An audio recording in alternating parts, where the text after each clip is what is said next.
Klay Thompson's 37 points in one quarter is the undisputed NBA record when it comes to one period, and the fact that he accomplished that without missing a single shot is astonishing. And even though a lot of you probably know this iconic performance, a video like this has to start with it.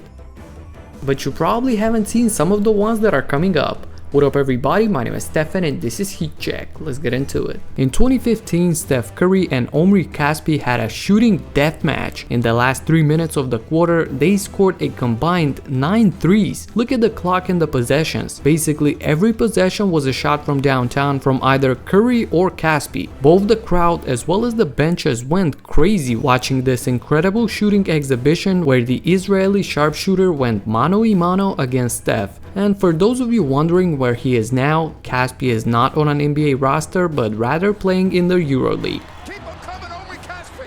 Oh boy, he has now made 6 threes. Curry to try to answer back.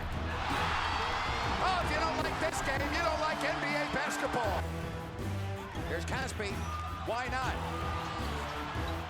He's got smoke coming off his fingertips. Bat it back, but it's Curry.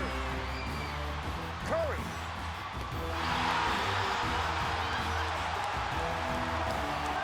Unfortunately, this grainy footage is the only proof of LeBron James unlocking God mode and scoring 16 points in just 2.5 minutes. What's even crazier here are the heat checks that he starts taking once he knows he's in the zone. Looking at these shots, we can all just imagine what this feeling is like. Heat check time. He's gonna have another heat check. Come on. He's gonna heat check it. Pulls up. Yes. It's heat check time. It is not fair. LeBron James single-handedly taking over this ballgame. If you thought that was a lot of points in a short time, Kyle Korver once scored 11 points in 4 straight possessions. All of this took exactly 1 minute. Amazing. And a bonus in this whole situation is the fact that the Bucks didn't score, so this was an 11-0 run single-handedly made by Kyle Korver. He stepped on the second shot, but as you can see, all of these are from downtown.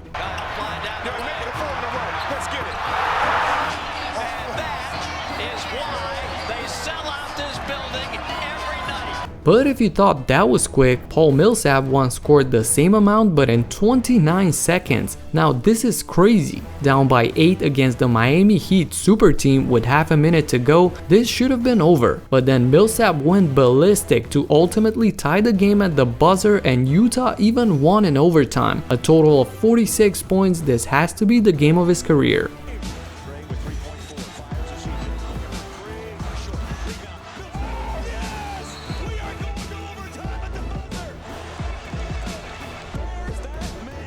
And if you don't know this iconic clip, hang on cause it's about to get even crazier. In 2004, Tracy McGrady scored 13 points in 35 seconds. That's 4 threes in a row and one of them was a tough 4-point play as you can see. Keep an eye on the time and score to really understand what a comeback this was. And this legendary iconic game culminated with this crazy sequence at the end. Up by 2, the Spurs inexplicably lose the ball and Tracy raises up for the win.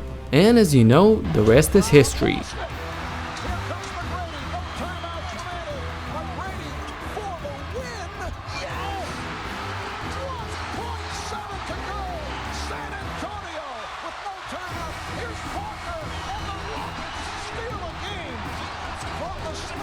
Moving on, look at this moment, 2:20 to go in the fourth and 2 more overtimes coming. From this moment on, the only guy who scored for the Cavs was LeBron James, and they won the game. What? Game 5 Eastern Conference Finals 2004. In one of the most epic performances that I've ever witnessed, LeBron had the last 25 points in a row for Cleveland and 29 out of the last 30 points overall. Shout out to Drew Gooden for helping out with one made free throw. To me, this is the moment when James truly became the king, as the Cavs won this and closed out the series the next game to go to the finals. This is literally what carrying a team looks like, and I've never seen a similar thing since then. James scores, and the Cavaliers come away with an improbable And lastly, since we started off with Klay's record, it's only right that I mention the previous highest scoring quarter by Carmelo Anthony with 33 points. Melo actually hit more shots than Klay, but he did have 3 misses as well. There was a time when he was widely considered to be the best offensive player in the league, and as you can see, there was a pretty good reason for that.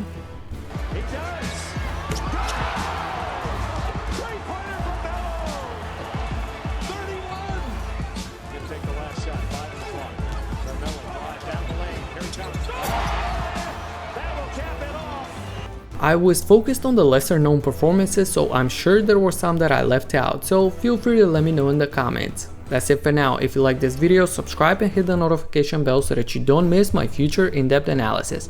Talk to you in the next one. Peace out.